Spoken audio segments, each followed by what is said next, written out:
Dan sobat jangkis, saat ini kita sedang berada di Thailand, negeri 1000 double cabin, yang tentu saja masyarakat suka dengan double cabin.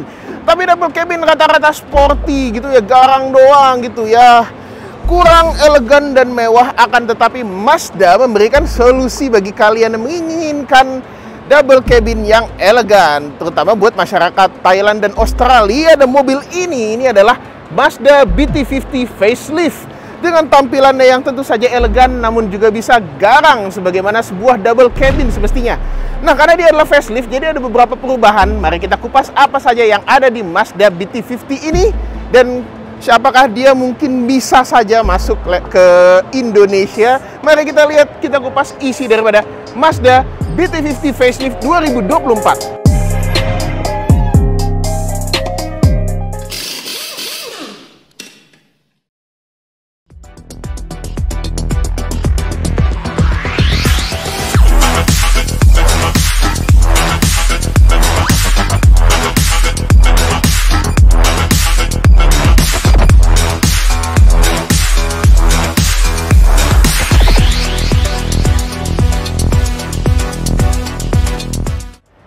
Dari bagian belakangnya dulu, tentu ada beberapa perubahan. Tapi mobil ini disebut sebagai the bold new Mazda BT50 seperti yang terpatri di dinding ini. Ini adalah nama daripada si mobil ini. Dan kita lihat ya, ada beberapa hal yang memang berubah dibandingkan dengan sebelumnya. Contohnya kalau kita lihat di bagian wing di sini, ini warnanya piano black.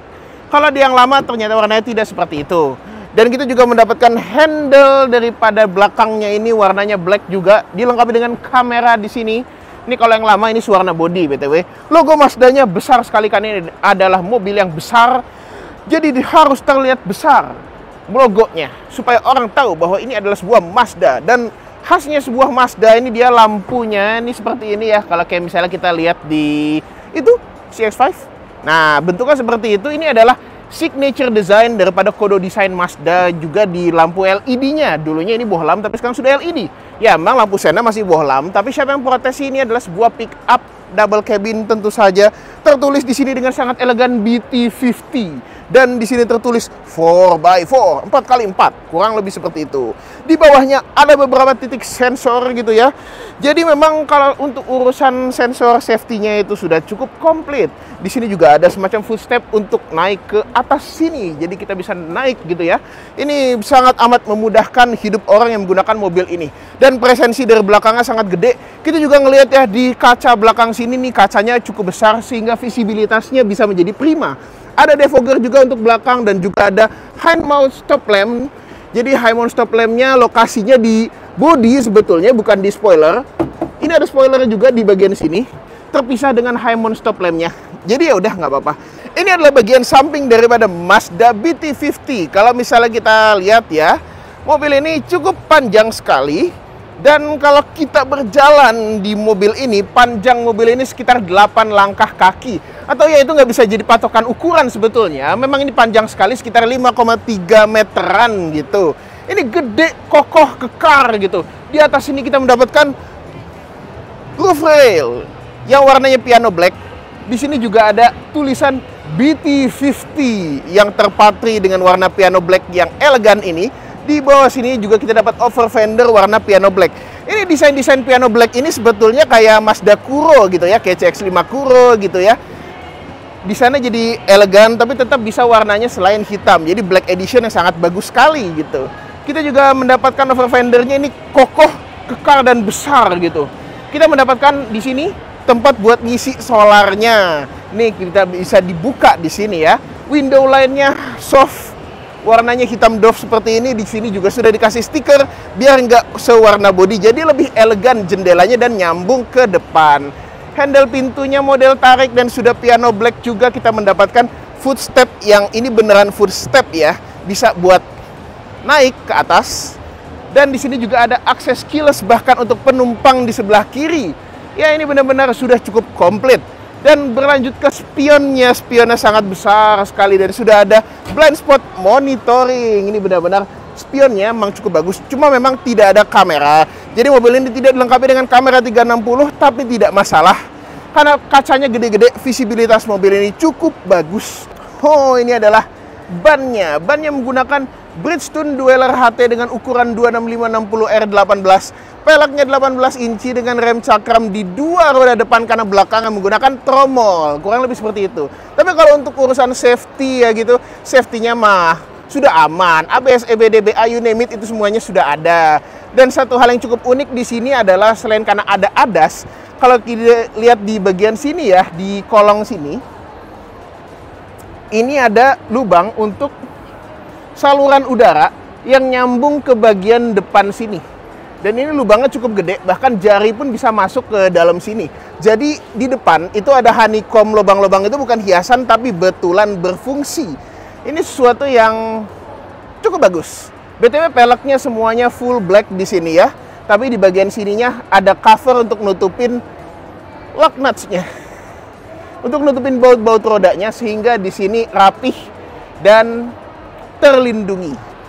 Oh, bicara soal mesin, kita juga akan bicarakan sekilas lagi soal mobilnya. Ya, mobil ini berbasis daripada Isuzu D-Max sehingga ya selain internal seluruhnya menggunakan sistem daripada Isuzu D-Max, mobil ini juga menggunakan mesin daripada Isuzu D-Max. Ya, ada yang 2200 cc untuk base modelnya dan juga ada yang 3000 cc seperti ini. Kalau di Mazda, nama mesinnya menjadi High Racer 3000 cc diesel dengan tenaga 190 PS dan torsinya 450 Nm. Yang semuanya disalurkan dengan transmisi 6 speed otomatis ke 4 roda dengan menggunakan sistem transfer case yang sudah ada di dalamnya. Ini adalah mesinnya kurang lebih, ya mesin ini juga sama dengan yang ada di D-Max dan juga MU-X tipe termahal di Thailand yang 3000 cc diesel. Ya, dengan hasil pengetesan pemerintah Thailand dan Kementerian Perindustrian Thailand, itu hasil konsumsi BBM-nya di rata-rata sekitar 13,5 km per liter untuk rute kombinasi. BTW, kap mesin ini sangat berat sekali sebetulnya, dan tapi dia sudah dilengkapi dengan peredam. Ya, memang dia masih menggunakan tongkat-tongkatan nenek sihir seperti ini, tidak menggunakan hidrolik, tapi ya udah nggak apa-apa lah. Tidak ada yang expect mobil seperti ini pakai hidrolik gitu ya. Besar dan berat. Dan kita berlanjut ke bagian depannya yang tentu saja khasnya Mazda. Kode desain sudah dari versi pre-faceliftnya, tapi di versi facelift ini dia menjadi lebih garang, kokoh, gede banget grillnya ini seperti yang ada di CX-9 tapi lebih gede lagi. Dan yang paling noticeable itu adalah logo Mazdanya yang sangat besar. Ini lebih besar dari sebelumnya BTW. Tangan aja dibandingkan dengan logo Mazdanya itu gedean logo Mazdanya. Ini gede banget. Dan di grill ini ada detail yang lucu, ada insignia bertuliskan BT50 yang warnanya merah, itu racing tentu saja. Bicara soal warna merah, mobil ini warna merahnya mungkin agak berbeda daripada rata-rata warna merah Mazda yang sudah Anda lihat di muka bumi. Ini adalah Vermilion Latosol Red yang dikeluarkan untuk si mobil ini gitu. Dan merahnya itu sangat menyala bangku. Dan tentu saja kalian tahu apa? Merah itu racing. Kembali lagi ke bagian yang kode desainnya. Di sini ada semacam aksen hitam yang besar sekali di bawah sini. Benar-benar kayak di CX-5 Kuro. Ini benar-benar kelihatan ya. Tebal, kokoh, garang dan besar. Lampu depan, kode desain yang agak mengecil juga gitu ya. Tapi semua sudah full LED. Ada DRL-nya juga yang khas kode desain Mazda terbaru. Kita juga mendapatkan di sini ada beberapa titik sensor ya. Dan juga ada fog lamp yang sudah proyektor LED di bawahnya kecil tapi yang penting ada. Dan kalau kita bicara dia sudah punya ADAS, di mana ADAS-nya? Di sini tidak ada radar.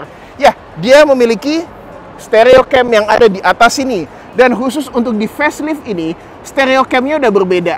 Dia dibikin jadi jauh lebih akurat dan bisa memiliki ketahanan terhadap tetesan air yang lebih tinggi untuk jadi kalau misalnya hujan mau ngebaca jalan di depan itu jadi lebih masih bisa dan lebih akurat dibandingkan dengan sebelumnya. Ini adalah improvement teknologi yang sangat bagus sekali terhadap sistem ADAS yang dia miliki. BTW di atas antenanya masih model pole. Nggak nyampe. Kita berada di interior daripada Mazda BT50 yang terbaru. Dan seperti bisa kita lihat ya, dia footstep-nya adalah footstep betulan. Jadi kita bisa langsung injak dan naik ke dalam kabinnya yang cukup luas dan besar ini. Yes, betul sekali. Kita langsung duduk. tutup pintu dan mengatur posisi mengemudi kita supaya bisa lebih ergonomis. Tilt dan teleskopik. Ya manual, tapi nggak apa-apa. Dan joknya sudah elektrik, tapi kalau untuk di penumpang di bawah sini masih manual. Ya, nggak apa-apa lah. Apa yang pertama kali dirasakan? Commanding, betul sekali. Kacanya besar, dashboardnya tidak begitu panjang, dan posisi duduknya sangat tinggi dan seakan-akan conquering, commanding gitu perasaan yang berada di sini, seperti kita bisa mengatur semua yang ada di depan sana. Ya, lalu kemudian kita merasakan ya, si setir ini sangat amat halus sekali bahannya. Halus. Ya, dia sudah dilengkapi dengan banyak-banyak tombol di sini. Dan kalau misalnya kalian familiar dengan D-Max atau MUX, atau mungkin pernah lihat MUX Spek Goib yang udah pernah di-review di Laknats atau Jangkis, yang di-review di Kampung Gajah tuh dulu, ini tombol-tombolnya itu persis. Tombolnya persis ya, ada adaptive cruise juga gitu ya, ada audio control, Bluetooth teleponi, dan semua tombolnya itu persis dari font, gambar, dan juga tanda-tanda itu sama. Ada pedal shift di belakang sini, dan juga ada tuas lampunya yang sudah auto. Sennya ada di kanan tentu saja, dan wiper di sebelah kiri sudah intermittent. Kita mendapatkan speedometer full TFT digital dengan tachometer di sebelah kiri masih manual, dan meteran bensin dan temperaturnya masih manual, tapi untuk temperaturnya dia sudah model dot matrix. Dashboardnya mewah, dilengkapi dengan bahan kulit yang lembut, jahitan asli. Tapi ya, memang di sini bahannya keras, di sininya lembut. Jadi lembutnya cuma segini, tapi panjang sampai ke sini. Ya, nggak apa-apa lah. Yang penting terasa premium. Lampu hazard, tombolnya ada di sini. Door trimnya juga bahan kulitnya ada, tapi cuma di bagian yang kena tangan aja. Sementara di bagian sininya itu, di bagian atas itu tidak ada. Tapi kalau buat nyenderin sikut itu cukup enak. Handle pintu dan juga tombol-tombol semuanya dibikin mirip, bukan dibikin mirip, memang persis seperti yang ada di D-Max dan MUX, karena memang basis mobilnya seperti itu. Otomatis hanya ada di bagian driver saja. Dan kalau kita lihat di sini ya, dia sudah lengkapi juga dengan dashboard yang tentu saja berbeda. Secara layout dashboardnya mirip, tapi dibikin berbeda dan jauh lebih mewah dan elegan dibandingkan dengan D-Max dan MUX. Kalau kita lihat ya, ventilasi AC-nya ya lebih rapi, lebih simple gitu ya, dengan silver finish. Head unitnya, nah ini yang baru sebetulnya. Nah, kalau kita lihat di bagian head unit ini, dia memiliki beberapa sistem yang baru ada di sistem ini sekarang. Contohnya seperti altimeternya, derajat kemiringannya, semuanya itu sekarang bisa dilihat daripada si layar head unit ini. Dan semua fiturnya, bahkan tentang 4x4-nya itu kita bisa pantau di sini. Untuk transfer case-nya sendiri modelnya putar, ada berada di bawah sini. Dan juga untuk AC-nya memang tombolnya persis sekali seperti yang ada di MUX dan D-Max. Dual zone automatic climate control dengan arah semburan yang komplit dan tombolnya persis. Kita juga mendapatkan engine start stop di sini yang juga tombolnya persis seperti di D-Max. Tulisan passenger airbag-nya ini lucu nih. Ini kayak ada dari game-game Nintendo gitu ya. Ada slot USB-C dan juga indikator airbag on. Di bawah sini ada hill descent control dan juga ada tuas transmisinya gitu yang berada di sini. Ada untuk mematikan parking sensor, dan juga kanannya di sini ada rear differential lock, dan bahkan di sini ini ada tombol yang kalau kita pencet, coba ke arah layar. Nah, ini ada mode untuk rough terrain gitu ya. Jadi untuk buahannya itu kita pencet di sini biar lebih optimal gitu ya. Ya, kurang lebih fitur-fiturnya memang sudah cukup komplit. Dia juga ada ADAS. Kalau kita lihat di sini ya, ADAS juga sudah cukup komplit. Ada blind spot monitoring, ada rear cross traffic alert yang ada di sini, lane departure warning, itu bisa kita matikan juga langsung dari sini. Jadi bukan di tombol-tombol di sebelah kanan, tapi langsung dari layar. Ini juga ada forward collision mitigation, itu juga sudah ada. Jadi memang ADAS-nya untuk sebuah double cabin dia juga sudah cukup komplit. Spionnya sudah automatic electrochromatic, ada tombolnya di sebelah sini. Kita mendapatkan sun visor yang semuanya punya cermin dan lampu, jadi Anda dan pasangan Anda bisa ngaca, tidak menggunakan kaca yang ini. Dan di sini juga ada lampu kabin yang lebih bagus di sini ya, desainnya ya. karena jadi kayak lebih lebar gitu loh. Untuk lampu bacanya lebih luas cakupannya. Nah, di sini juga ada tombol untuk menyalakan lampu, misalnya pintunya kebuka. Tempat untuk kacamata, di sini ada kayak bludernya gitu. Hand grip semua ada di sini, dan rem parkirnya masih manual. Di sini kita juga mendapatkan console box dan juga 2 buah cup holder. Di sini juga ada tempat penyimpanan dan juga ada tempat penyimpanan. BTW kalau yang di sini dia soft opening, yang di bawah tidak soft opening. Tapi nggak apa-apa. Bahan kulitnya di sini kulit sintetis, tapi di tengah-tengahnya dilengkapi dengan suede yang menggambarkan kenyamanan dan kemewahan. Ini enak banget untuk dipegang. Di sini ada bordiran BT50 supaya terasa premium, dan tidak lupa kalau ini adalah BT50 dan bukannya sebuah D-Max. Ada hand grip, bahkan untuk driver juga mendapatkan hand grip gitu ya. Semua baris di sini punya hand grip. Jadi tidak hanya pegangan di sini, tapi juga bisa pegangan di sini gitu. Ya, tapi ini adalah sebuah double cabin yang kita tahu belakangnya juga untuk mengangkut penumpang. Jadi mari kita duduk di belakang untuk merasakan seperti apa rasanya. Kita masuk ke kabin belakang daripada si Mazda BT50. Yeay, masuk ke dalam. Oh iya, door trimnya kita tetap dapat bahan kulit untuk bagian sikut ya.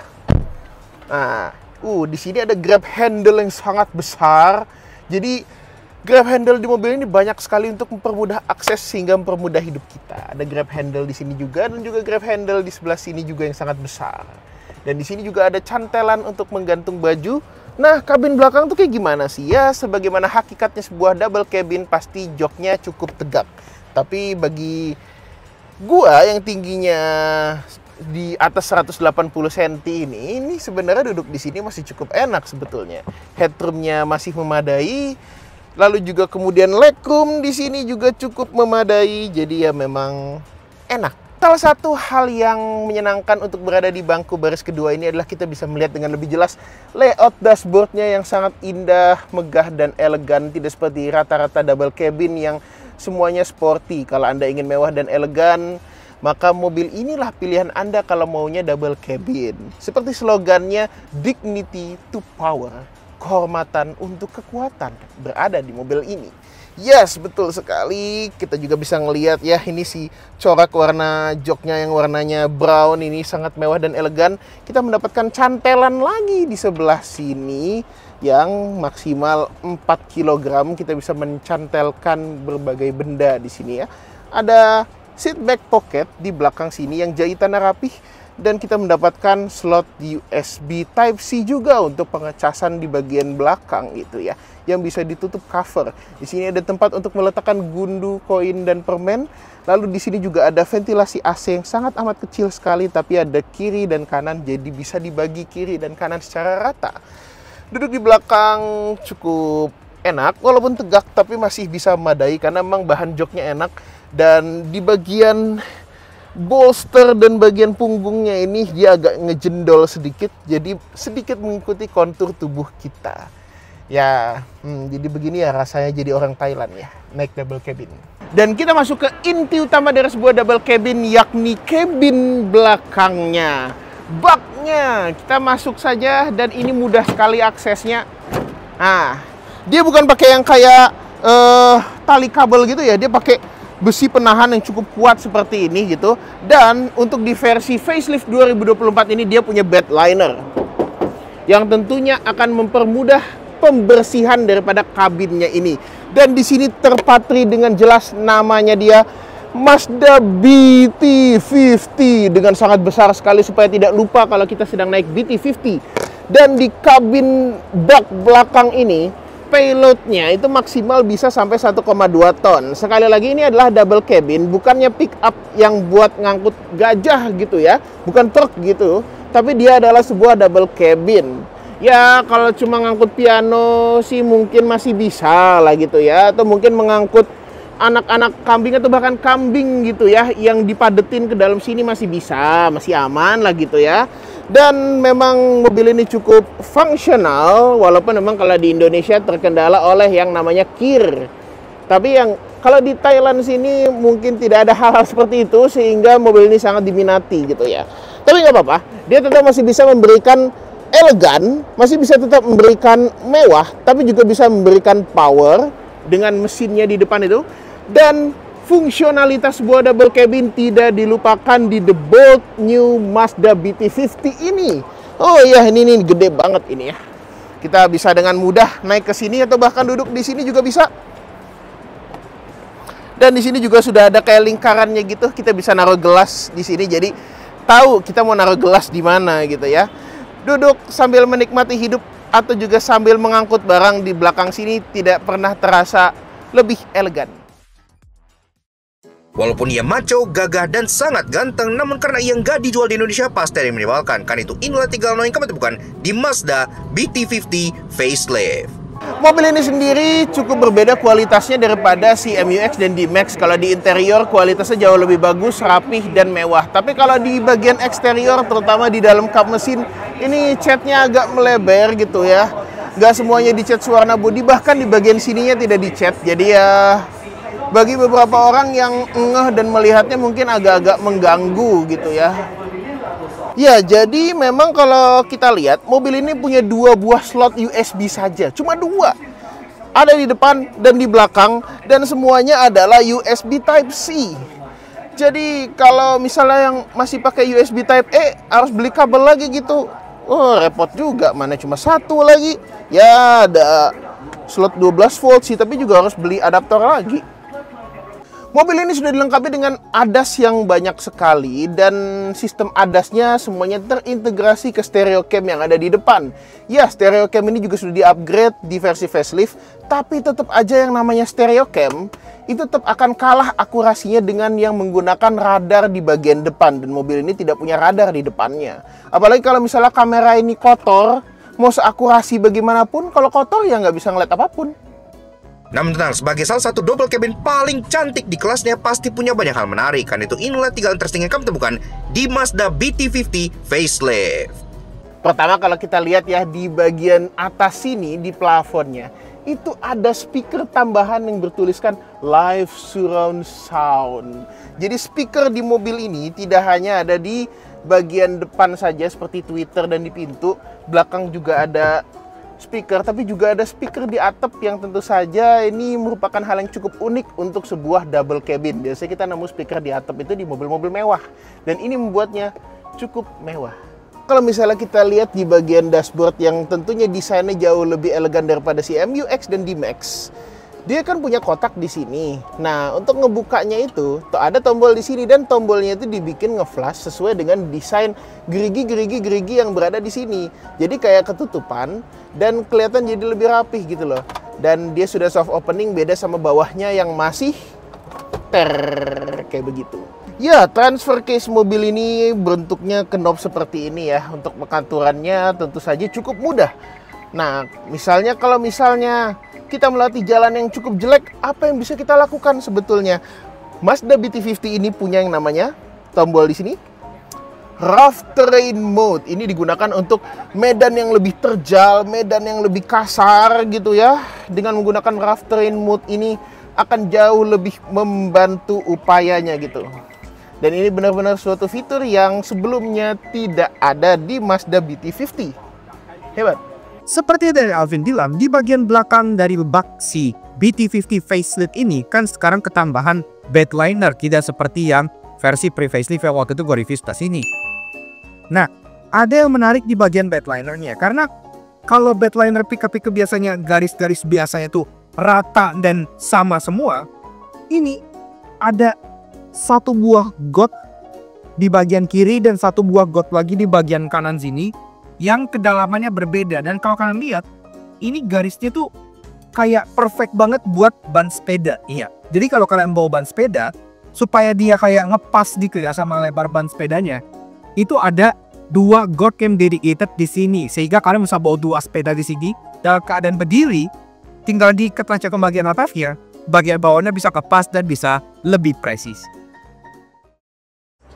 Oke, itu dia Auto Junkies, hasil daripada kita mengupas tuntas sekilas isi kandungan daripada si Mazda BT50 Facelift. Yes, mobil ini tipe tertingginya dengan harga 1.242.000 baht, atau kalau dirupiahkan sekitar 580 jutaan Mobil ini cukup elegan, megah, mewah, besar, dan bisa garang di saat yang bersamaan gitu ya. Dilengkapi fitur-fitur komplit canggih dengan ADAS gitu. Ini merupakan suatu kombinasi emas yang jarang ditemukan di Indonesia. Tapi masyarakat Australia dan Thailand bisa menikmati mobil ini gitu ya.